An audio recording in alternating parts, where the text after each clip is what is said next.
यहाँ आते हैं चमत्कारी अनाज। तो हमें करना क्या है? हमें अपना अनाज बदलना है। खाना जो धीरे धीरे और लगातार ग्लूकोज को हमारे खून में छोड़े, एक बार में तेजी से नहीं। और ये आश्चर्यजनक तरीका भगवान ने बनाया है। तो अब तक जो मैंने बोला, यकीन मानिए, मेरा इरादा किसी को ठेस पहुंचाना नहीं है, पर यह गलती सारी मानव जाति से हो गई है। तो अगर आप इस चक्रव्यूह से बाहर निकलना चाहते हैं तो आपको अलग तरीके से सोचना होगा, अलग तरीके से सब कुछ करना होगा। तो अगर आप ऐसे ही चक्कर में फंसे रहे तो कुछ नहीं होगा। ये मत सोचना कि मैं जो अनाज बता रहा हूँ इनमें कार्बोहाइड्रेट नहीं है। ये 76 है, ये 70 के आसपास है, तो काफ़ी कार्बोहाइड्रेट है इसमें। ऐसा नहीं है कि इसमें नहीं है। फ़र्क ये है कि इसके साथ फाइबर भी है, और मैं इसको एनरिच्ड अनाज बोलता हूँ। एनरिच का मतलब ना ज़्यादा ना कम, जितना चाहिए बस उतना। तो कई ये सोचते हैं कि जब मैं श्री धान्या बोलता हूं तो इसके अंदर बहुत ज़्यादा फाइबर होगा। नहीं, इसके अंदर ज़्यादा फाइबर नहीं है। इसके अंदर पर्याप्त मात्रा में फाइबर है, जितना चाहिए उतना है।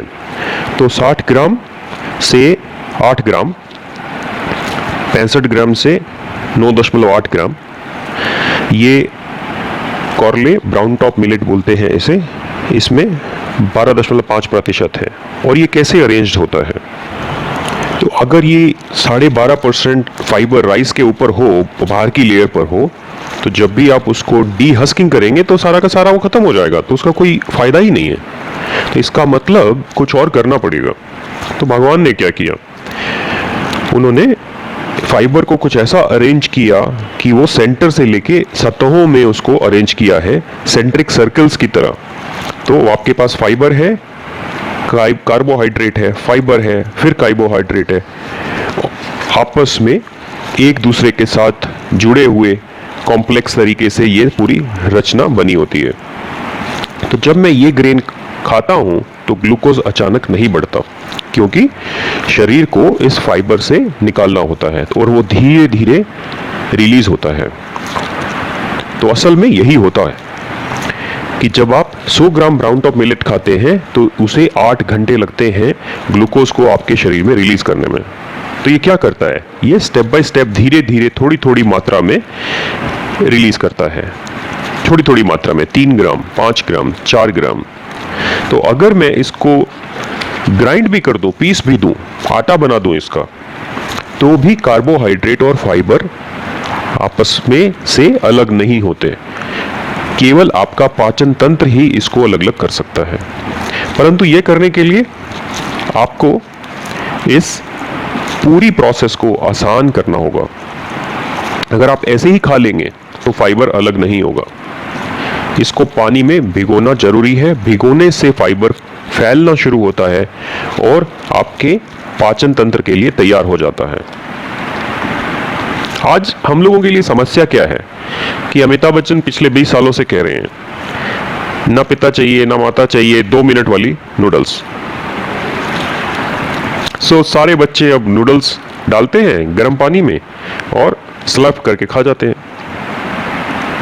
और यह इमेज महान अमिताभ बच्चन ने सारे भारत को दी है। और सिर्फ बच्चे ही नहीं, सबने ही प्रॉपर खाना बंद कर दिया है। सारा क्विक फूड है, 2 मिनट में तैयार हो जाता है। आपके पास समय ही नहीं है। महिंद्रा टेक का गेट बंद होता है, भाग जाओ। तो कहने का मतलब है कि खाना पकाना बंद कर दिया है लोगों ने, और सब मिनटों में तैयार होने वाले खाने के पीछे भाग रहे हैं। जैसे कि MTR है, ये प्रोडक्ट है, वो प्रोडक्ट है, 2 मिनट में ये तैयार हो जाएगा, 2 मिनट में वो तैयार हो जाएगा। Food technologies, food processing industry बहुत बड़ा उद्योग है। इतनी सारी मशीनें आ गई हैं ये सब करने के लिए। जैसा कि मैंने पहले भी कहा, इनको नहीं पता कि ये पका क्या रहे हैं, बस सिर्फ पका रहे हैं, सिर्फ पका रहे हैं। तो इन ग्रेन्स को आप 2 मिनट में नहीं पका सकते, इसे आपको भिगोना पड़ेगा चाहे इसका आटा ही क्यों ना हो, आपको उसे भिगोना पड़ेगा। परंतु गेहूं और चावल के केस में आपको उसको भिगाने की जरूरत नहीं है, आप उसको तुरंत पका सकते हैं। क्यों? क्योंकि इसके अंदर सिर्फ कार्बोहाइड्रेट है।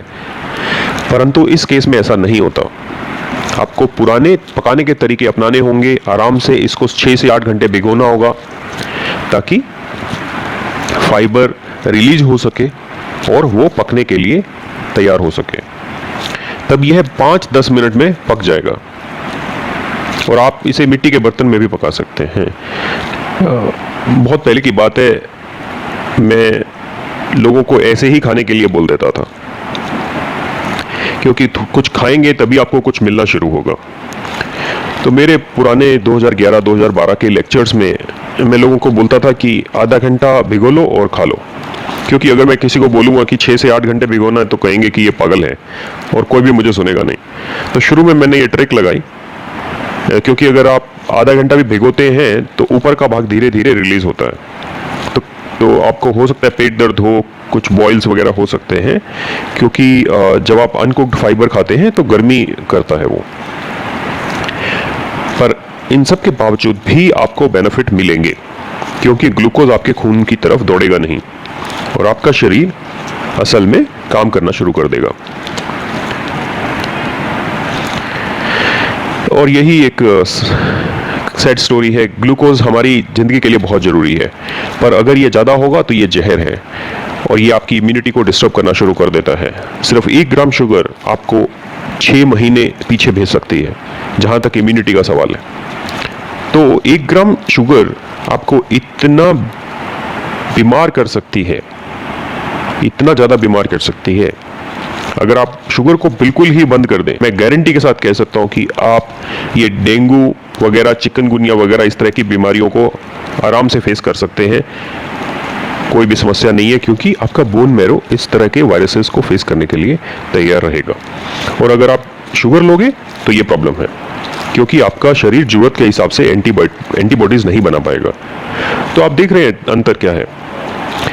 तो जिस क्षण आप चावल, गेहूं, शुगर वगैरह नहीं लेते, मांस, अंडा भी बनाया जाता है, वो भी एक अलग आयाम है। सोयाबीन, कॉर्न कैसे बनाया जा रहा है, इसे सब मिक्स करते हैं स्टेरॉइड्स के साथ और फिर गाय को, सूअर को, मुर्गों को खिलाया जाता है और एक दिन में 16 घंटे।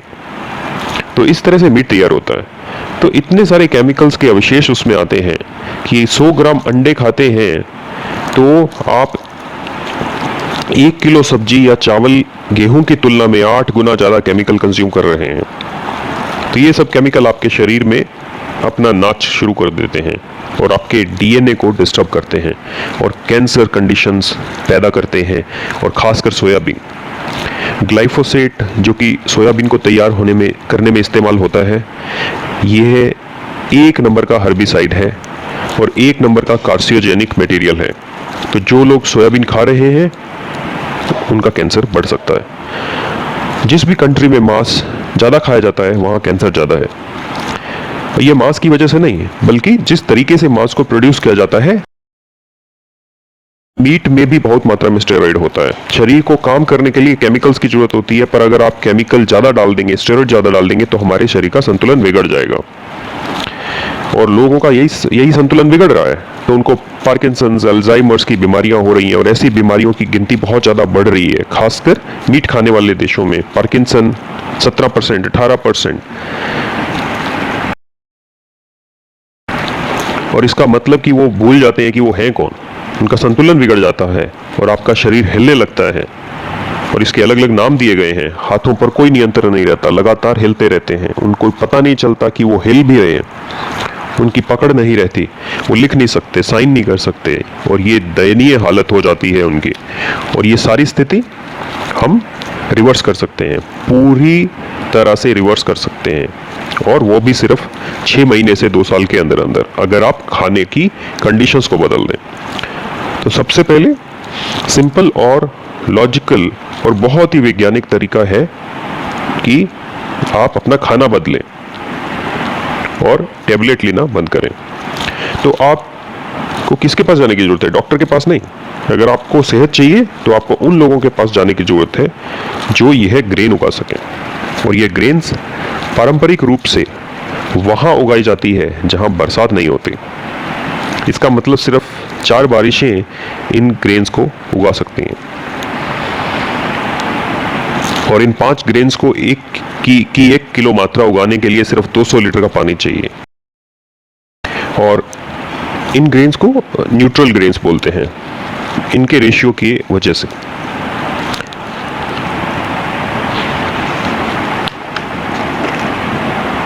अगर आप 60 को भाग दें 8 से, 65 को 9.8 से, तो आपको एक सिंगल डिजिट मिलेगा, 10 के नीचे रहेगा वो।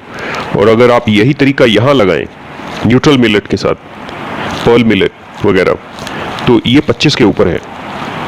तो ये फाइबर और कार्बोहाइड्रेट का जो रेशियो है इन 5 ग्रेन्स में, ये 10 से कम है। और यही वजह है कि आपको सेहत देती है। और बाकी सब ग्रेन्स के लिए ये रेशियो 25 के ऊपर है। अगर आप पर्ल मिलेट को देखिए, 67 को 1.2 से, तो ये तकरीबन 35 के आसपास आता है। और यही गेहूं के साथ भी है, 66 को 3 से भाग देंगे तो करीब 23 आता है। अगर आप करें 60 को 8 से, तो रेशियो आता है 8, 7 दशमलव कुछ। 70 को 12.5 से करें तो ये आता है 5.5। तो ये ब्राउन टॉप मिलेट के लिए, तो जितना ये रेशियो कम रहेगा सेहत के लिए उतनी ही अच्छे है। तो अगर आप इस तरह के ग्रेन्स खाते हैं ये वाली, तो यह कोई बीमारियों का इलाज नहीं करेंगे। उदाहरण के लिए अगर आप डायबिटिक हैं, आप रागी खाते हैं, तो आपकी डायबिटीज ठीक नहीं करेगा वो। पर अगर सिर्फ रागी ही खाते हैं और कुछ भी नहीं, तो आपको बीमारियां नहीं लगेंगी, पर ये बीमारियों का इलाज नहीं करेगा। तो इसमें हीलिंग गुण नहीं है, बट ये आपको मेंटेन रख सकती है, इसीलिए इसको कहते हैं न्यूट्रल ग्रेन्स। तो अगर आप पहले से ही बीमार हैं तो आपको बेहतर नहीं कर सकती। आजकल बहुत लोग खा रहे हैं रागी, चावल, गेहूं, और अगर आप बीमार होते हैं तो ये 0 वैल्यू की हैं। ये है -100 और ये है +100। तो अगर आप माइनस में हैं तो आपको पॉजिटिव मिलेट खानी होंगी। इसीलिए हम इनको पॉजिटिव ग्रेन्स बोलते हैं, क्योंकि इनमें फाइबर बहुत ज़्यादा है, हाई फाइबर कंटेंट है, पर इसके अंदर सही फाइबर है, जितना फाइबर चाहिए। तो कई लोग विशेषज्ञ कहते हैं कि हाई फाइबर है, पर ये हाई फाइबर नहीं है, इसमें ज़्यादा फाइबर है, 0.2 ग्राम और 8 ग्राम, तो ये तकरीबन 40 गुना ज़्यादा है। इसीलिए इसको कहते हैं हाई फाइबर। पर मैं इनको बोलता हूँ राइट फाइबर, क्योंकि ये हमारे शरीर में धीरे धीरे लगातार ग्लूकोज को रिलीज करते हैं। तो अब यहाँ खाने की परिभाषा आती है। तो खाने की परिभाषा क्या है? खाना वो है जो हमारे खून में ग्लूकोज को धीरे धीरे संतुलित तरीके से रिलीज करता है। और जब ये बात समझ में आ गई है, तब हमारी सेहत अब हमारे हाथों में है। तो अगर आप हर समय सही ग्रेन खाओ, तो आप बीमार भी हो जाओ तो आपकी सेहत ठीक हो जाएगी। तो यह सब समझने के लिए मैंने ग्रेन्स को जानना शुरू किया और अलग अलग किसानों के पास गया, एक बीज इकट्ठे किए। असल में हमारे पास बीज ही बहुत कम बचे हैं। मैं इन्हें लाया, काफ़ी मात्रा में उगाया, और कुछ 10 तरह के मरीज मेरे पास हुए, और डायबिटीज़, गैंग्रीन, और 3 दिन के अंदर अंदर गैंग्रीन गायब हो गया। और एक बार गैंग्रीन हो जाए तो डॉक्टर का काम है टांगों और उंगलियों को काटना और आर्टिफिशियल लगा देना। तो यह मेरी जर्नी ऐसे शुरू हुई, और मुझे नहीं पता कि मैंने कितनों का इलाज किया, हजारों ही होंगे, और अब ये गिनती लाखों में है, क्योंकि अब लोगों को मेरे पास नहीं आना पड़ता। मैंने किताबें, PDF वगैरह बना दी हैं, और ये सब मुफ्त है। आप गूगल पर जा सकते हैं, डाउनलोड कर सकते हैं। इंग्लिश में है, कन्नड़ में है, तेलुगु में है, हिंदी में भी है कुछ, और ये मुफ्त में मिल रही हैं। और ये सब ग्रेन खाने शुरू कर सकते हैं आप अपने आप, और आप अंतर महसूस करेंगे।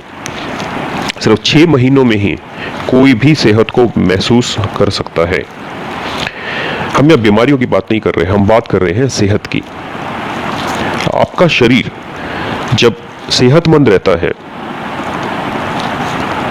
और आपका शरीर सेहतमंद रहेगा क्योंकि ग्लूकोज आपके खून में लगातार नहीं भर रहा, और यह सब नहीं होता तो आपका शरीर कई तरीके से काम करता है और वो फ्री रहता है सफाई के लिए, मेंटेनेंस के लिए, और उनको कुछ और नहीं करना पड़ता, और आपके अंग ठीक से काम करना शुरू करते हैं और आप सेहतमंद हो जाते हैं। यही जादू है।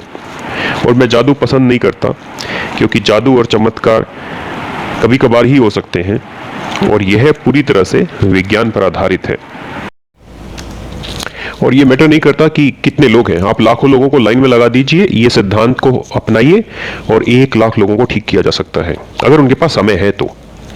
कुछ लोग जिनके पास समय नहीं है, आखिरी स्टेज पर है, वो उनका हो सकता है कि वो इलाज ना हो पाए, और ऐसी हालत में होता है कि हम उनकी मदद शायद ना कर पाए क्योंकि पर्याप्त समय चाहिए। और ऐसे में cancer, HIV, SLE, multiple sclerosis, brain tumour, fibroids, breast cancer, सब तरह का इलाज हो सकता है। तो हमने कई अलग अलग तरह के कैंसर्स की सूची बनाई और किस तरह का ग्रेन खाना चाहिए उस पर अध्ययन किया, क्योंकि हर एक ग्रेन की अपनी क्षमता है। फॉक्सटेल सफाई करता है, और ये फाइल है, यहाँ पर सब कुछ लिखा हुआ है, आप देख सकते हैं। फॉक्सटेल आपके नर्वस सिस्टम और लंग्स की सफाई करता है। कोडो मिलेट आपके खून और बोन मैरो की सफाई करता है, और बार्नयार्ड मिलेट आपके ब्रेन और लीवर की सफाई करता है, और ब्राउन टॉप मिलेट आपके शरीर के तकरीबन सभी हिस्सों को क्लीन करता है, खासकर पाचन तंत्र को। तो अगर आपको एनल कैंसर है, एसोफेगल कैंसर है, स्टमक कैंसर है, तो ब्राउन टॉप मिलेट काम आती है। ब्लड कैंसर के केस में कोडो मिलेट काम आती है। लंग कैंसर के केस में फॉक्सटेल मिलेट काम आती है। तो शरीर के अलग अलग अंगों की सफाई के लिए और मेंटेनेंस के लिए अलग अलग ग्रेन्स काम आते हैं। ग्रेन्स मतलब मूल रूप से फाइबर है, और फाइबर 2 तरह के होते हैं, एक जो घुलनशील फाइबर होता है और दूसरा अघुलनशील फाइबर। और घुलनशील फाइबर जो है वो खून में सारे सिस्टम को क्लीन करता है, और अघुलनशील फाइबर वो होता है जो रेक्टल एरिया से बड़ी आंत तक हाइड्रोफिलिक बन जाता है और सारे जरूरी न्यूट्रिएंट्स को सोखना शुरू कर देता है। और तो सबसे पहली चीज जो होती है वो आप ठीक से मल त्याग करने लगते हैं, और मल आपके पैन से स्टिक नहीं करता। जब आप पानी से धोते हैं और अगर आप गेहूं, चावल जैसी चीजें खाते हैं तो मल बहता नहीं, आपको 10-15 बाल्टी पानी डालना पड़ेगा। तो ये है पहला और सबसे साधारण पैरामीटर है अपनी सेहत जांचने के लिए।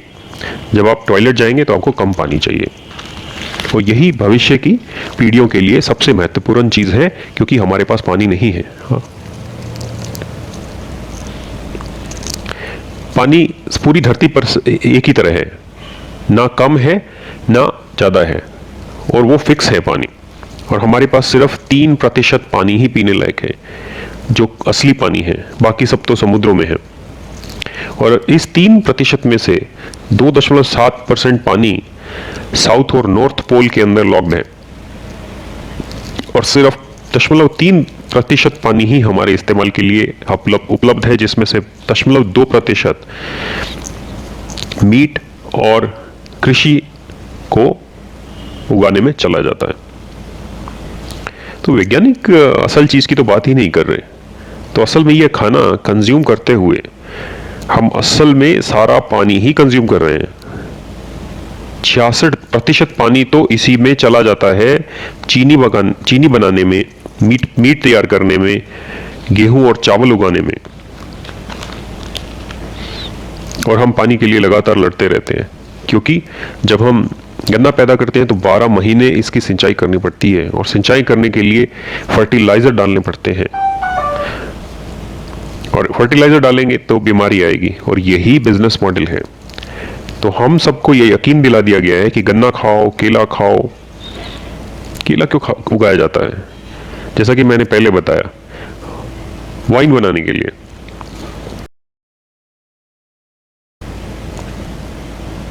केला वगैरह ये सब शराब बनाने के लिए उगाए जाते हैं। और इससे भी ज़्यादा दिक्कत यह है कि 16% ज़मीन जो है वो सुपारी और तंबाकू उगाने में यूज़ हो जाती है। असल में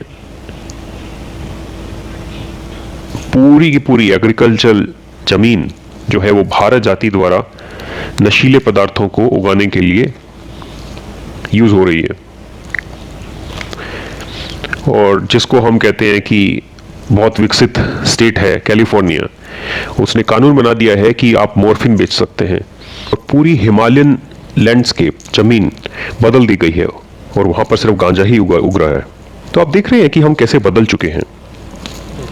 करीब 26% ज़मीन हम ये सब फालतू की चीज़ें उगाने के लिए इस्तेमाल कर रहे हैं। ये चीनी, तंबाकू, सुपारी, और सुपारी जो है वो दवाइयों की कोटिंग के लिए इस्तेमाल होती है। सारी ड्रग्स जैसे मॉर्फिन्स है, कोडीन है, इन सब के रॉ मटेरियल, बेस मटेरियल की तरह भी यूज़ होती है। और इतना ही काफ़ी नहीं था तो हमारे पास चॉकलेट है। चॉकलेट में थियोब्रोमिन एक एडिक्टिव मटेरियल है जो इसके अंदर होता है। जैसे निकोटिन है सिगरेट में, कैफीन है कॉफ़ी में। चाय और कॉफ़ी खतरनाक है, सारी नदियों को मार रही है। और हम लोग रोज़ सुबह कप के कप चाय और कॉफ़ी पीते हैं। ये सारे पहाड़ों और उनकी रेंजेस और जंगलों को काटने के पीछे इसका बहुत बड़ा हाथ है। सारी हिमालयन रेंज जो है वो चाय ही उगाने में चली गई है। टाटा टी है और वो कई तरह की चाय है, कई तरह की टी एस्टेट्स हैं। और हमारी मेडिकेरी का पूरा रेंज जो है वो कॉफ़ी में चला जाता है। ऐसा ही ब्राज़ील में है। सब जगह सब तरह की पहाड़ी रेंज जो है वो चाय और कॉफ़ी उगाने में इस्तेमाल हो रही है पूरी दुनिया में। और इसीलिए सारी नदियाँ भी सूख रही हैं। तो आप सब लोग चाय और कॉफ़ी पीते हैं, हमारी कावेरी नदी सूख रही है। और यह अब जीवन नदी नहीं रह गई है। और सिर्फ हमारी नदियां ही नहीं, सारी नदियों की दुर्दशा जो है वो कॉफ़ी और चाय और चीनी से जुड़ी हुई है। इन सबको उगाने के लिए हम अपनी नदियों को सुखा रहे हैं। मैं बार बार बोलता रहता हूँ, चिल्लाता रहता हूँ, कृपया चाय और कॉफ़ी पीना बंद करें। ये चीज़ें हमें मार रही हैं, सिर्फ हमें ही नहीं, हमारी धरती को भी। हमारा हार्मोन जो है संतुलन वो बिगड़ रहा है, पूरा सिस्टम का संतुलन बिगड़ रहा है। तो आपको सोचना शुरू करना होगा कि जो हम खा रहे हैं वो सिर्फ हमारे धरती के लिए ही नहीं, वो पूरे जानवरों को मार रहा है। और अगर हम कल से चाय और कॉफ़ी बंद कर दें तो 6 महीने के अंदर ये धरती जो है बेहतर रहने की जगह बन जाएगी। क्या हम कर सकते हैं? नहीं, हम नहीं कर सकते। क्यों? क्योंकि हमें इसकी लत लग चुकी है। कॉफ़ी कैफीन है, ये रुकेगी नहीं। ये क्या बोल रहा है ये कादर? थोड़ी तो पीने दो। और इसने हमें वश में कर रखा है। ये एडिक्शन प्रोसेस है। तो हमें इससे बाहर निकलना होगा। और इसके लिए हमारे पास एक बहुत ही वंडरफुल चाय है। इसका एक प्लांट है जिसका नाम है पोंगेमिया। ये इसका एक काश्या बनाया जा सकता है जिसको हर्बल ड्रिंक बोल सकते हैं हम। और ये लत को ख़त्म करता है। शराब की लत भी छूट जाएगी। बहुत सारे टेकीज पान पराग लेते हैं, कई तरह के प्लान पान मुंह में रखते हैं, स्मोक करते हैं, ड्रिंक करते हैं, कई तरह की लत होती है। इसी तरह का एडिक्शन हो, किसी भी तरह का एडिक्शन हो, ये हर्बल ड्रिंक से आप ख़त्म कर सकते हैं। 3 तरह के हर्बल ड्रिंक्स है जो आप लेंगे तो उससे आपका एडिक्शन छूट जाएगा। पोंगेमिया का काश्य है, कैस्टर ऑयल, अरंड के बीज हैं उनका काश्य, और टिनोस्पोरा। इन 3 काश्या को आप हफ्ते में रोटेट कर करके पिए। आप कॉफ़ी पिए और कॉफ़ी पीने से पहले आप काश्य पिए, और 3 से 4 हफ्ते बाद आपका कॉफ़ी पीने का मन नहीं करेगा। और धीरे धीरे आप इन एडिक्शन से बाहर आ जाओगे। सारे शराब पीने वाले, नशे लेने वाले ये सब कर सकते हैं, पर सिर्फ ज़रूरत है कि आप छोड़ने के बारे में सोचना होगा। क्योंकि अगर आप छोड़ना ही नहीं चाहते तो फिर आपकी कोई मदद नहीं कर सकता। तो अगर डी एडिक्शन आपके मन में है, जो एडिक्टेड है उसके मन में है, तभी आप छोड़ सकते हैं। आप ऐसे लोगों को ये काश्या से मदद कर सकते हैं। पोंगेमिया, अरंड बीज, कैस्टर ऑयल लीफ और अमृतबली, टिनोस्पोरा। तो इस तरह से हमारे पास करीब 40-50 अलग अलग तरह के काश्या हैं जो अलग अलग चीज़ों के में मदद करते हैं। स्पेशल बच्चों के लिए ऑटिज्म वगैरह है, जिनको अटेंशन डेफिसिट का प्रॉब्लम है, उन बच्चों को, हाइपर एक्टिव बच्चे हैं, और ये सब अलग अलग नाम दिए गए हैं उन बच्चों को जो कुछ ऐसे पैदा हुए हैं अलग तरीके से। और ये सब हमारे खान पीन के तरीकों की वजह से हुआ है। आज पूरी दुनिया में 28% बच्चे जो हैं वो डीरेंज्ड पैदा होते हैं, और ये सब हमारे खाने की वजह है। तो हमारे जवान बच्चे और बच्चियां, अगर आप सही हेल्दी चीज़ें खाना चाहते हैं तो आप चावल, गेहूं, दूध, चावल, चाय, कॉफ़ी पीना बंद करें, और ये हमारे नर्वस सिस्टम को ख़राब करने में लगा हुआ है। तो अगर आप ADHD किड्स बच्चे नहीं चाहते तो आप कल से चाय, कॉफ़ी पीना बंद करें। आपके शरीर को साफ़ होने में 6 महीने लगेंगे, उसके बाद आप कंसेप्शन के लिए जाएं, तो आपका 100% चांस है कि आपके बच्चे ADHD बच्चे नहीं होंगे। अदरवाइज आपके करीब 28% चांस है कि इस तरह के बच्चे हो सकते हैं। और ये डॉक्टर अलग अलग तरह की बातें बोलते रहते हैं, ये सब कि हेरिडेटरी है या क्या है, ये सब बकवास है, और ये सब खाने की वजह से है। हेरिडेटरी क्या है? मैं अपनी माँ की तरह दिखता हूँ, मैं अपने माँ के भाई की तरह दिखता हूँ, ये हेरिडेटरी है।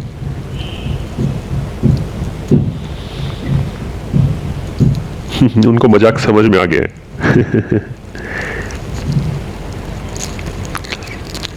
तो ये सब चीजें हेरिडेटरी नहीं है, बीमारियां हेरिडेटरी नहीं है, बहुत ही कम बीमारियां हैं जो हेरिडेटरी हैं। यह सब खाने की वजह से ही होती हैं। और अगर आपका खाना सही है तो आपको किसी भी दवाई की जरूरत नहीं है। अगर आपका खाना सही नहीं है तो कोई दवाई काम नहीं करेगी। तो आप क्या करते हैं? मैं नेचुरोपैथी करूंगा, मैं होम्योपैथी करूंगा, एलोपैथी करूंगा, मैं ये कुछ और पैथी करूंगा।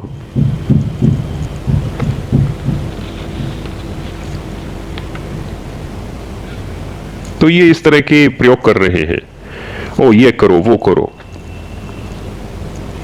नेचुरोपैथी, होम्योपैथी, एलोपैथी, टैटोपैथी करो, तो नहीं तो आप तिरुपति जाएंगे तो कुछ नहीं होगा, आप सिर्फ द्रौपदी बन जाएंगे और कुछ नहीं होगा। तो आपको कहाँ जाना चाहिए? आपको किसान के पास जाना चाहिए, वो आपको सेहत दे सकते हैं। पर हम तो हॉस्पिटलों की तरफ भाग रहे हैं। तो क्या ये सब नॉनसेंस नहीं है? कोई भी बीमारी का इलाज नहीं कर रहा है, वो सब बीमारियों को मैनेज कर रहे हैं। जैसे MBBS है, business of medicine, business of surgeries, और हम पूरी तरह से एग्जॉस्टेड हैं और हमें विश्वास है कि ये तरक्की कर रहे हैं। मैं आपको आपका ब्रेन दिखा सकता हूं, ब्रेन में ट्यूमर है, इंच बाय इंच इतना बड़ा ट्यूमर है, ये देखिए, मैं देख पा रहा हूं। अब प्रश्न है कि हम क्या करें? ओह, मैं इसको हटा देता हूं, कीमोथेरेपी कर दूंगा, और 6 महीने बाद आप कहेंगे ओह ये तो फैल गया है। तो कहते हैं इसको मेटास्टेसिस कहते हैं। ओह, मेटा मतलब समझ में नहीं आया, और ये सारी चीज कनेक्टेड है। इसे समझने को क्या है? मैं ठीक बोल रहा हूं ना? तो पहले तो ये ट्यूमर होना ही नहीं चाहिए था, और ये हो भी गया तो इसको डिसॉल्व कैसे करें, इसको रिमूव कैसे करें, इसको रिवर्स कैसे करें? तो आपका खाना इसको रिवर्स कर सकता है, और यही हम कर रहे हैं। बहुत सारे मरीज ठीक हो रहे हैं, 2-3 नहीं, बहुत हैं, हजारों पेशेंट्स हैं जिनको ये चीज़ों का इलाज हो चुका है। हजारों गैंग्रीन के केस हैं, डायबिटीज़ के केस हैं, HbA1c 12 था, 5 हो गया सिर्फ 6 महीने के अंदर। पर समस्या क्या है कि हमारा सिस्टम, हम इससे बाहर नहीं निकलना चाहते।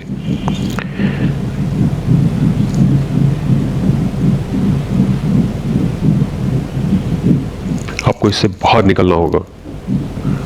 कॉफ़ी सबसे बुरी चीज़ है। आप किसी भी ब्राह्मण के घर जाइए और उनको कॉफ़ी छोड़ने के लिए बोलिए, वो आपको मार देंगे। जैसे आप एक मुस्लिम के घर जाइए और उनको बोलिए कि मीट खाने से खाना बंद कर दीजिए, और ब्राह्मण को बोलिए कि कॉफ़ी खाना पीना बंद कर दीजिए। मुस्लिम को मीट खाना बंद करने के लिए बोलना बहुत बड़ी भूल है। दोनों एक समान है, और बहुत मुश्किल है ये। तो क्या हम ये कर सकते हैं? ये बहुत मुश्किल काम है, क्योंकि सिस्टम को बदलना है, और कोई किसको बदलेगा? हम ही लोगों को ये सिस्टम बदलना पड़ेगा। कोई नहीं आएगा इसको बदलने के लिए।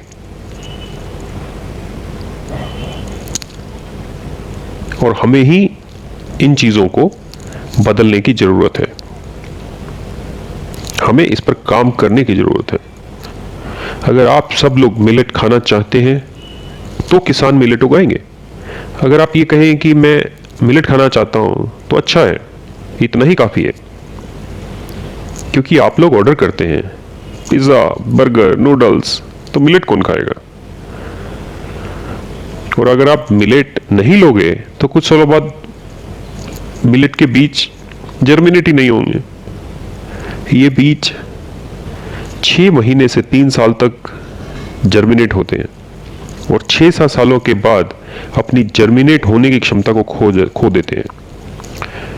तो अगर जर्मिनेटिंग मटेरियल की रिसाइकलिंग ही नहीं होगी तो एक समय के बाद ये सारे के सारे बीज खो देंगे, और यही हो गया है।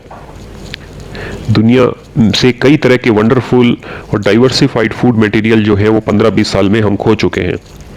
असल में ये फॉक्सटेल मिलेट ये एक इटालियन मिलेट है, और इटली के लोग फॉक्सटेल मिलेट ही खाते थे। और बार्नयार्ड मिलेट ये जापानी मिलेट है और जर्मन मिलेट है। 150 साल पहले पूरा जर्मनी यही मिलेट खाता था। और brown top millet American millet है, और मैं आपकी जानकारी के लिए बता दूं, अमेरिकन यही खाते थे और अब वो पंछियों को खिला रहे हैं और खुद ये फालतू की बेकार चीज़ें खा रहे हैं। और वो लोग स्टूपिड है और हम लोग उनको फॉलो कर रहे हैं, तो हम इडियट्स हैं, तो हम इडियोटिक बन गए हैं। और यही सब कुछ हो रहा है। वो फूल्स हैं, हम इडियट्स हैं, और कुछ नहीं। तो यहां मैं खड़ा होकर आपको बता रहा हूं कि ये खाना है जो आपको खाना होगा। और मैं आपको ये नहीं कह रहा, मेरे पर विश्वास करो, आप सिर्फ 6 हफ्ते, कोई भी बीमारी हो, मैटर नहीं करता, कैंसर, गैंग्रीन, HIV, SLE, कोई सिंड्रोम, ये सिंड्रोम, वो सिंड्रोम, जो सिंड्रोम है उसको लिख के इन्वेलप में बंद करके रख दो। 6 महीने से 2 साल तक आप ये लें, निर्भर करता है कि वो किस तरह की बीमारी है। बहुत सारे लोग, हजारों लोग 6 हफ्ते के अंदर ही अच्छा महसूस करने शुरू कर देते हैं। YouTube को आपको बहुत सारे आई कैचिंग टाइटल वाले वीडियोस मिल जाएंगे, पूरा out of the world titles वाले मिल जाएंगे, जैसे कि 1 दिन में आपका पेट कम हो जाएगा, 2 दिन में आप ठीक हो जाएंगे। उन पर विश्वास ना करें। आप YouTube पर जाइए, मेरे बहुत सारे वीडियोस वहाँ पड़े हैं, डॉक्टर खादर और टाइटल के साथ हैं, तो आप उनको ध्यान से सुनिए। 2 घंटे के लेक्चर भी हैं, आधे घंटे के भी लेक्चर हैं, क्वेश्चन आंसर वाले वीडियोस भी हैं। पर लगभग सारे प्रश्न जो आपके दिमाग में आ सकते हैं उनके उत्तर दिए जा चुके हैं, वो पूछे जा चुके हैं। और एक चीज़ बहुत बार आती है कि मिलेट्स बहुत ख़राब है, थायराइड्स की समस्या बढ़ जाती है, और अभी भी सारा कुछ सोशल मीडिया पे चलता रहता है, जो कि बहुत स्टूपिड है। मैंने काफ़ी सुना हुआ है, क्योंकि 28 थायराइड के मरीज हैं जिन्होंने कभी मिलेट नहीं खाए, और वो जानते भी नहीं कि मिलेट क्या है। तो फिर ये कैसे हो सकता है कि उन 28 मरीजों ने तो मिलेट खाया ही नहीं, फिर भी उनको थायराइड है? असल में मैंने इन 5 ग्रेन से हजारों ही थायराइड्स के मरीजों को ठीक किया है, हजारों, मेरे को तो गिनती भी नहीं है।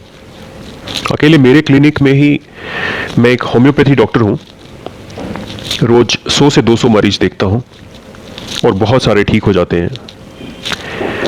पिछले 15 सालों में अब आप ही काउंट कर लो, बहुत चौंकाने वाला नंबर है।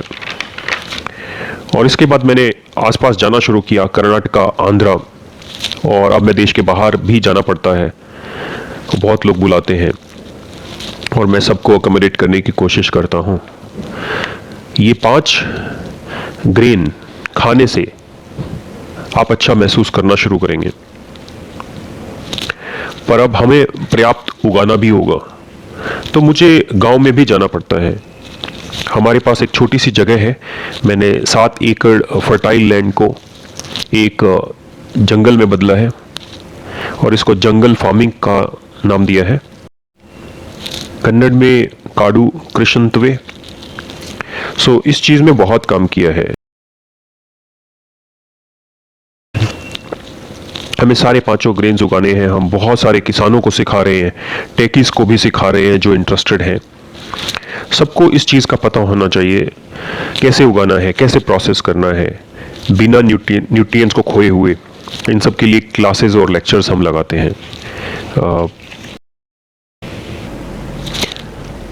हम अलग अलग गांव में भी जाते हैं ताकि किसानों को दिखा सकें, सिखा सकें। हम सारी दुनिया को खाना देना चाहते हैं और हम उन सबको शिक्षित करने की कोशिश कर रहे हैं ताकि सेंट्रलाइज मॉडल ना हो। आप अपना खाना उगाओ, प्रोसेस करो और खाओ, ट्रांसपोर्ट मत करो, क्योंकि 15% कार्बन फुटप्रिंट इस धरती पर ट्रांसपोर्टेशन से ही है। ये हाई एंड ट्रांसपोर्टेशन और लॉजिस्टिक्स की वजह से ही पोल्यूशन है। मैं आशा करता हूं कि आप समझ रहे होंगे कि कार्बन फुटप्रिंट से मतलब क्या है। 15% कार्बन फुटप्रिंट ट्रांसपोर्टेशन की वजह से है। दुनिया के फ्यूचर मॉडल को विकसित करने के लिए हमें इस लॉजिस्टिक्स को रिवर्स करना होगा। ट्रांसपोर्टेशन नहीं होना चाहिए, जितना हो सके हमें ट्रांसपोर्टेशन को कट करना होगा। तो ये सब कैसे होगा? हमें वहीं पे खाना उगाना होगा, वहीं प्रोसेस करना होगा, वहीं खाना होगा। लोकली उगाओ, लोकली प्रोसेस करो और लोकली खाओ। और थोड़ा बच जाए तो वहां लेकर जाएं जहां उगाने की फैसिलिटी नहीं है। तो इस तरह के मॉडल और इस तरह की वर्किंग को हमें आगे लाना होगा और ऐसे मॉडल पर काम करना शुरू करना होगा। तो इस तरह के सारे इश्यूज जो आज हमारे सामने हैं, पर सबसे पहला इशू है सही तरीके से खाना उगाना और सही तरीके से खाने को खाना और हेल्दी होना।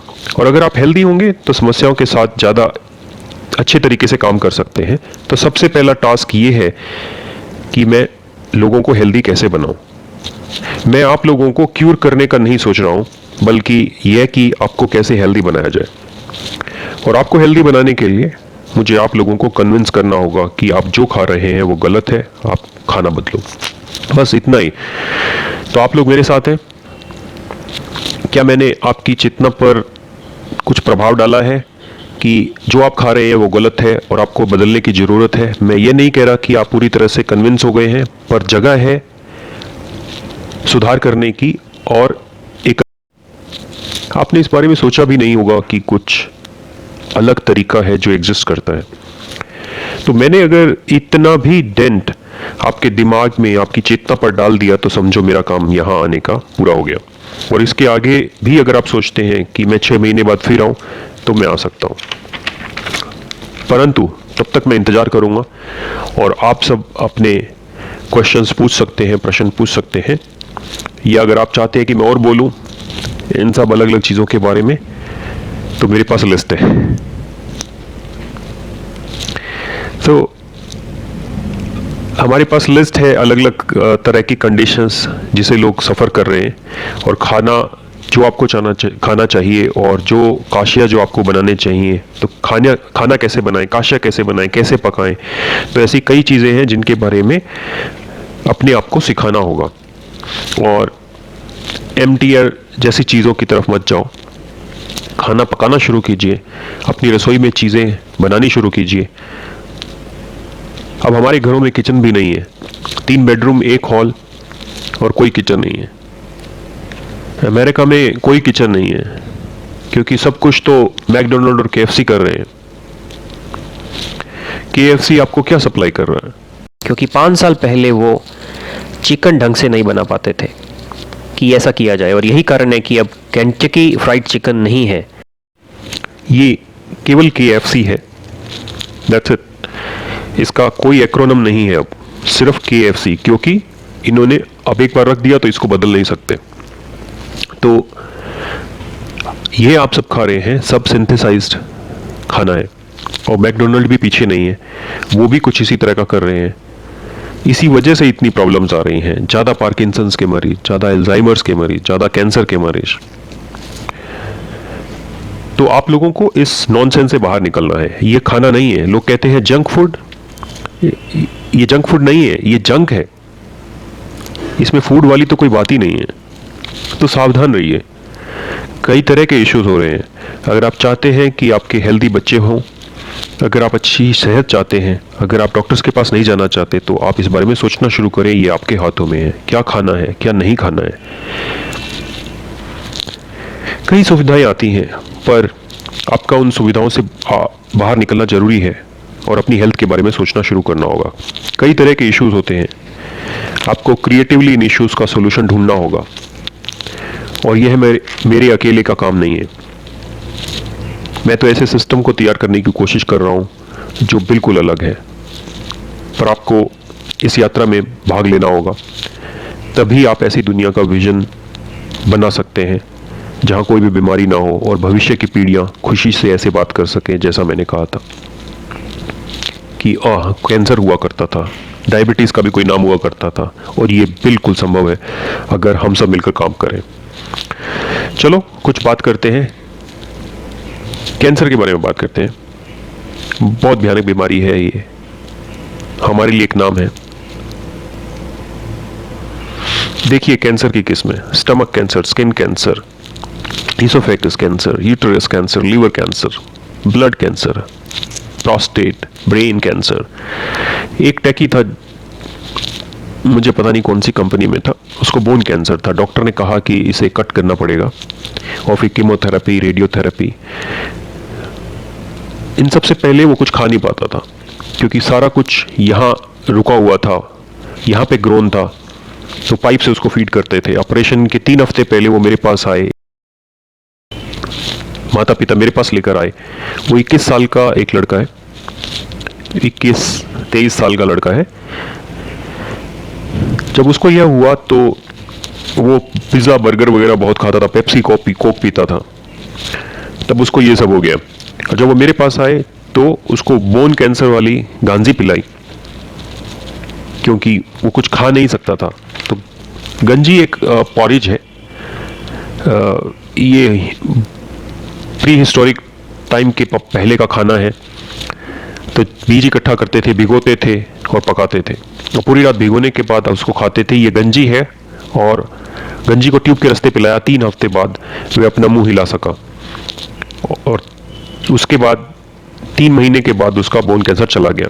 और उसके बाद वो फिर गया और फिर पिज्ज़ा बर्गर वगैरह खाना शुरू कर दिया, क्योंकि बहुत लोग ये सोचते हैं कि ये तो मेडिसिन है, और ये एक बार ले लिया तो काम हो गया, और उसके बाद फिर हम वही खाना शुरू कर सकते हैं।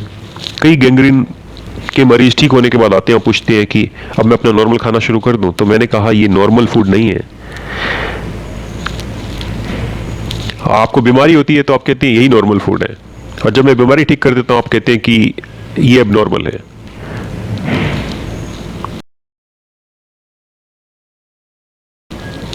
तो वो वापस गया और उसने कहा, बॉस आप एबनॉर्मल खाना खा रहे हैं। तो आपने फिर ये साबित कर दिया कि एबनॉर्मल फूड बार बार बीमारी देता है। तो दोबारा फिर वो आया और अपने आप को ट्रांसफॉर्म किया, खाना पकाता है, खाना खाता है। जस्ट पिछले 26 को ही उसकी शादी हुई है, और वो खुश है, खाना पकाते हैं, खुश रहते हैं, बहुत खुश है वो। नंजनगुडू एरिया से है वो, और अब उसने 8 एकड़ की ड्राई लैंड खरीदी है। हमारे फार्म आता रहता है वो, और वहाँ 1 हफ्ते के लिए रुका और सीखा उसने, और अब वो खुद ग्रेन्स उगा रहा है, और मैं काफ़ी खुश हूँ इस चीज़ से। और पिछले 6 महीने पहले वो आया और उसने मुझे निमंत्रण दिया, और कल ही पता चला कि 7 महीने हुए हैं और वो प्रेग्नेंट है। और मैंने कहा कि कम से कम आपको 2-3 साल इंतज़ार करना चाहिए था शादी के बाद बच्चों के लिए, पर कोई बात नहीं, अच्छी बात ही है।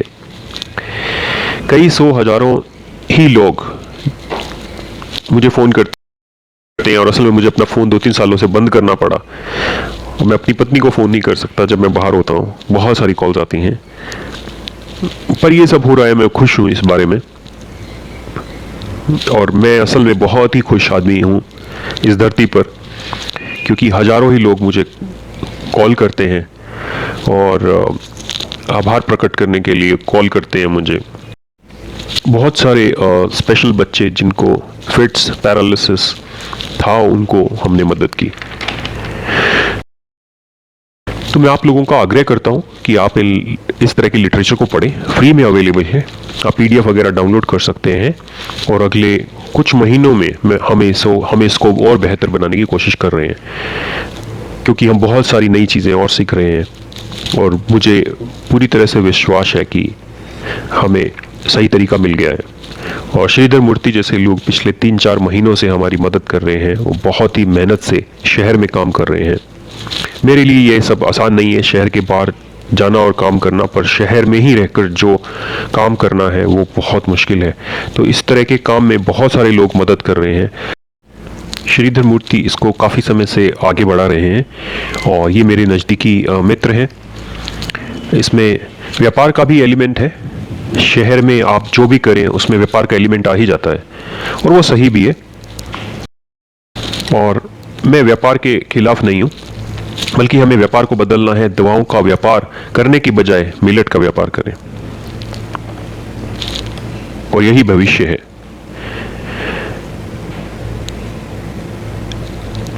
धन्यवाद।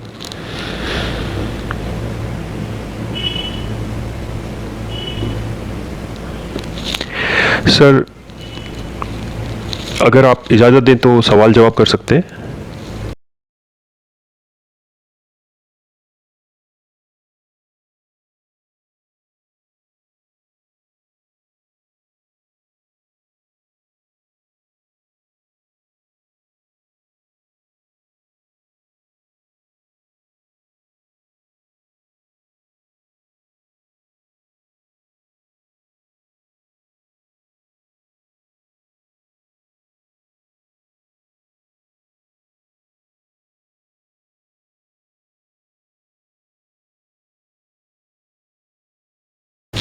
क्या हम बच्चों को ये सब दे सकते हैं, 6, 8, 9 महीने के बच्चों को?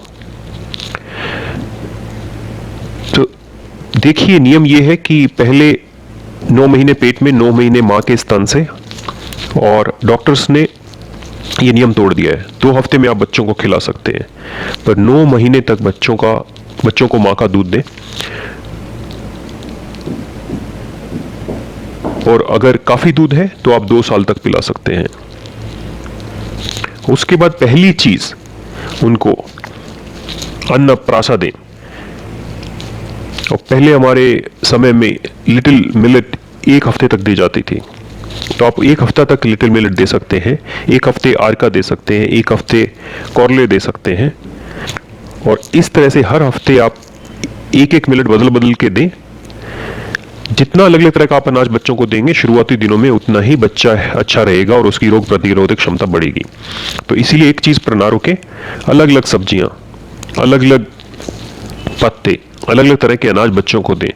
इसीलिए सब कुछ अलग अलग और नया होना चाहिए। और हमारे साथ दिक्कत क्या है कि हम सहूलियत पर निर्भर करते हैं, एक चीज़ बनाते हैं और बच्चों को वही चीज़ देते रहते हैं। क्योंकि सुबह कॉफी पीने की आदत है, बच्चों को भी कॉफी देने लग जाते हैं। कृपया ये गलतियां ना करें। तो बच्चों को काफी अलग अलग तरह का खाना खिलाएं, करना चाहिए, ताकि शरीर एंटीबॉडीज बना सके और रोग प्रतिरोधक क्षमता बढ़ सके। ये विज्ञान है। जितना अलग अलग तरह का खाना आप खाएंगे, उतनी ज्यादा आपकी रोग प्रतिरोधक क्षमता बढ़ेगी। वो अलग बात है कि अगर आप शुरुआती दिनों में 9 महीने में बच्चों को माँ का दूध दें तो वो बच्चा सेहतमंद रहेगा, ये गारंटीड है। ये बेसिक चीज है, फंडामेंटल चीज है। बहुत अच्छा प्रश्न रहा ये। तो आप दूध अच्छी मात्रा में बने, इसलिए खाने का एक प्रोटोकॉल है। इसके लिए माँ को बार्नयार्ड मिलेट, कोडो मिलेट, ब्राउन टॉप मिलेट दें, तो ये दूध की मात्रा बढ़ाने में काफी सहायक है। फोक्सटेल मिलेट कुछ महिलाओं में दूध की मात्रा को कम कर देता है, तो माँ को पहले 9 महीने तक फोक्सटेल मिलेट कम खानी चाहिए। हर हफ्ते धीरे धीरे करके आप बढ़ा सकते हैं, 20-30 दिन में एक बार दें। बाकी चारों मिलेट माँ के लिए बहुत अच्छे हैं। खासकर बार्नयार्ड मिलेट बहुत अच्छी है लैक्टेशन के लिए, और पर्ल मिलेट भी बहुत बढ़िया है दूध बढ़ाने के लिए, और दूध बढ़ाने के लिए बहुत सहायक है। फिर पत्तियां, सब्सी गेप्यू बहुत बढ़िया है, पुदीना के पत्ते बहुत बढ़िया है, मोरिंगा ड्रमस्टिक बहुत बढ़िया है लैक्टेटिंग मदर के लिए, करी लीव्स, वेजिटेबल्स हैं, नूलकॉल, बीट रूट, टोंडिकाई,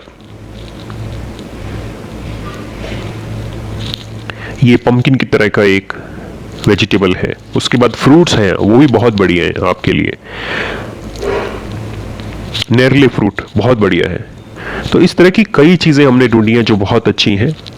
गार्लिक जैसे बहुत बढ़िया चीज़ है लैक्टेटिंग मदर्स के लिए। आप ये सब किताबों में पढ़ सकते हैं और आप अपने जीवन को आसान बना सकते हैं। बहुत बढ़िया प्रश्न था, धन्यवाद सर। मैं आपको काफ़ी समय से फॉलो कर रही हूँ और मैं ये सब खाना खाती हूँ, पूरी तरह से नहीं पर कुछ कुछ मात्रा में। मैं काफ़ी खुश हुआ, इस पर तालियां होनी चाहिए, बहुत बढ़िया। पूरी तरह से नहीं तो कम से कम आपने शुरुआत तो की। मेरा प्रश्न है, मैंने आपके वीडियोस देखे हैं और अभी भी सुना, पर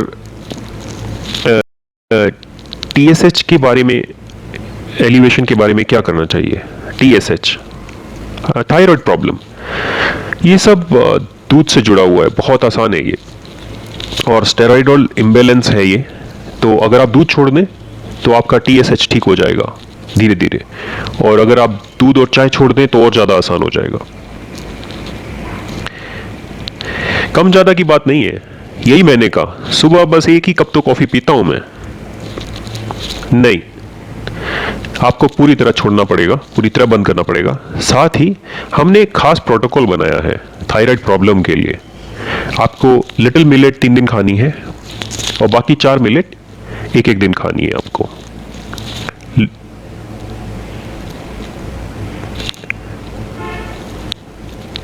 तो 3 दिन आप लिटिल मिलेट खाएं और बाकी 4 मिलेट एक एक दिन आप खाएं और 7 दिन का साइकिल हो जाएगा।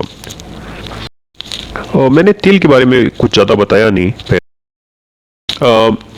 कोकोनट, नारियल का तेल बहुत बढ़िया है, तो सुबह सुबह आप इसको ले सकते हैं। पर हमारा ब्रेन वॉश कर दिया गया कि तेल बढ़िया नहीं है, नारियल तेल में कोलेस्ट्रॉल होता है, ग्राउंडनट ऑयल अच्छा नहीं है, और ये सब लोग ऑलिव ऑयल खाना चाहिए, यही बढ़िया है। ऑलिव ऑयल है क्या? सारा संसार ऑलिव ऑयल के पीछे पड़ा है, क्या बेवकूफ़ी है ये। और ये सब व्यापार है, और कोई ऑलिव ऑयल नहीं है, ये सब डीजल मिनरल है जिसको भरते हैं और हमें ये यकीन दिलाते हैं कि ये सब प्योर सनफ्लावर ऑयल है, प्योर राइस ब्रान ऑयल है, ये है वो है। सही तेल कोई नहीं है। सही तेल क्या है? जहां आप रहते हैं वहां कोई ना कोई तेलीय पदार्थ पैदा होता है, जैसे कि नारियल का तेल, तिल, मूंगफली, सैफलोर ऑयल, नाइजर सीड, ये सब बढ़िया तेल है। नारियल और तिल का तेल अल्टरनेट वीक्स आप 2-3 चम्मच पिए और थायराइड आपका साफ हो जाएगा, क्योंकि ज़्यादातर ऐसी ग्लैंड्स जो है वो फैट की बनी होती हैं, इसीलिए ये फैट से ही साफ हो सकती हैं। क्योंकि जो टॉक्सिन्स आपके अटक गए हैं वो सॉल्युबल है, और कई वाटर सॉल्युबल होते हैं, और जो वाटर सॉल्युबल है वो आपके साफ हो जाते हैं अपने आप, और जो फैट सॉल्युबल है वो फैट से ही आपको उनको क्लीन करना पड़ेगा। तो जब आपका शरीर सुबह साफ रहता है तो आप 2-3 चम्मच नारियल का तेल पिए 1 हफ्ता, और अगले हफ्ते तिल का तेल, और तीसरे हफ्ते मूंगफली का तेल, और ये 9 हफ्ते करें और आपका शरीर ठीक हो जाएगा। मैंने काफ़ी मरीज देखे हैं जिनका TSH 150 से भी ज़्यादा था और वो 9 हफ्ते में ही 50 हो गया, और फिर अगले 9 हफ्ते में वो 40 हो गया। और जैसे जैसे आप आगे बढ़ते हैं तो थोड़ा ज़्यादा टाइम लगता है, तो 6 महीने से 2 साल में कोई भी थायराइड की समस्या जो है वो अपनी ठीक कर सकता है बिना किसी दिक्कत के।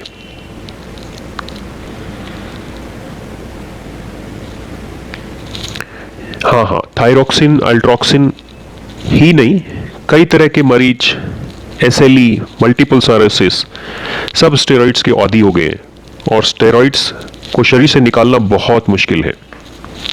ये सहायता तो नहीं करते, पर आपको डी एडिक्ट करना बहुत ज़्यादा मुश्किल है, क्योंकि सबको आदत हो जाती है। और आसान तरीका ये है कि आप 25% घटाएं। तो अगर आप 10 मिलीग्राम आइसलो ले रहे हैं, जो कि काफ़ी आम दवा है किसी भी ऑटोइम्यून डिजीज की, तो आप 10 मिलीग्राम लेते हैं, 10 मिलीग्राम कल लेते हैं और उसके बाद 10 मिलीग्राम लेते हैं। तो आप क्या करें कि पहले दिन 10 मिलीग्राम ले, अगले दिन 5 मिलीग्राम ले, फिर 10 मिलीग्राम ले और 5 मिलीग्राम। तो आपने क्या किया कि 20 मिलीग्राम की बजाय 15 मिलीग्राम खाई।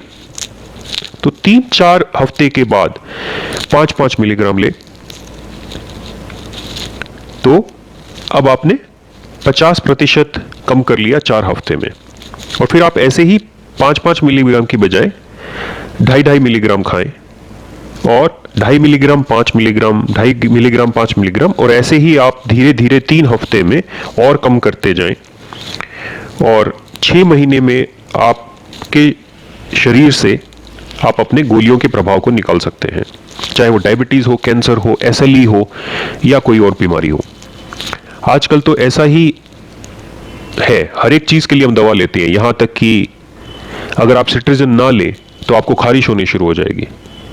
किसी भी चीज को छू दिया तो थोड़ा सा प्रेशर ही एलर्जिक रिएक्शन क्रिएट कर देगा, ऑटो इम्यून शॉक दे देता है शरीर को और आपको खारिश हो जाएगी। कुछ लोगों को छींकें होने लग जाती हैं, कुछ को सिर दर्द होना लग जाता है। तो ये सब दिक्कतें दवाओं के आदी होने से ही है और इससे बाहर निकलने का यही एक तरीका है। और लोग किसी न किसी दवा के आदी हैं और कई लोग तो बहुत ज़्यादा दवाइयाँ खा रहे हैं तो उनको फर्क नहीं पड़ता। एक बार एक 16 साल की बच्ची के साथ हुआ, ब्लड कैंसर की मरीज थी वो। हर एक 3 दिन में उसको हीमोग्लोबिन देना पड़ता था क्योंकि खून डीजनरेट हो जाता, और वो दवा भी दे रहे थे और हर बार उसको करीब 10,000 रुपए की दवाई देनी पड़ती। फिर उनके पैसे ख़त्म हो गए और उन्होंने सब कुछ देना बंद कर दिया उसको, और फिर उन्होंने ये तरीका अपनाया क्योंकि उनके पास पैसे नहीं थे। और फिर उन्होंने ब्लड कैंसर का प्रोटोकॉल फॉलो करना शुरू किया और 6 दिन के अंदर अंदर उसका खून स्टेबलाइज हो गया। 6 हफ्ते बाद उनको ब्लड ट्रांसफ्यूजन की जरूरत नहीं पड़ी और 6 महीने बाद वो हमारे घर आई। वो कारकनाडा से है, वो बेड से नहीं उठ पा रही थी और 6 महीने बाद वो मेरे पास आई और मेरे को धन्यवाद करने के लिए आई। मैं करीब 10 ऐसे लोगों को रोज देखता हूँ और अपॉइंटमेंट, और उन्होंने बताया कि अपॉइंटमेंट नहीं चाहिए, हम सिर्फ आपको धन्यवाद करना चाहते हैं। और इस तरह का प्रभाव है इस सिस्टम का, और आप इन सब बीमारियों से निजात पा सकते हैं और आपको डॉक्टर की ज़रूरत नहीं है। उन्होंने आपको बहुत सारी दवाइयाँ पहले ही दे दी हैं, इससे ज़्यादा और क्या करेंगे वो। तो आपको इससे बाहर निकलने की ज़रूरत है। इसे छोड़िए धीरे धीरे लगातार, क्योंकि डी एडिक्शन आपके शरीर में शॉक दे सकते हैं। विटामिन ई के बारे में प्रश्न है। त्वचा के रोगों में डॉक्टर विटामिन ई लेने के लिए बोलते हैं।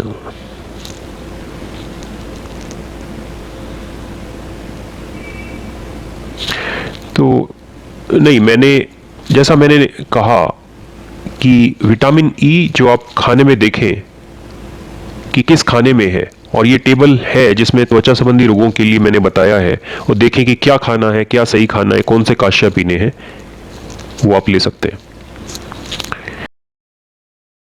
आपका क्लिनिक कहाँ है? नहीं, मैं अपना क्लिनिक बंद करना चाहता हूँ। आप क्लिनिक आना चाहते हैं, क्लिनिक में ना आए। ये मेडिकेशन नहीं है, ये दवाई नहीं है, ये लाइफस्टाइल है। मैं चाहता हूं कि लोग क्लिनिक ना आए। पहले ही बहुत सारे क्लिनिक खुल चुके हैं, चाहे वो खादर का क्लिनिक हो या किसी और का क्लिनिक हो। कोई खास सलाह देना चाहेंगे आप? मैं ये सारी जानकारी वेबसाइट पर डाल दी है और हम कोशिश कर रहे हैं कि लोगों को क्लिनिक ना जाना पड़े। मेरे लिए बहुत आसान है ये कहना कि आप मैसूर आए मेरे क्लिनिक में।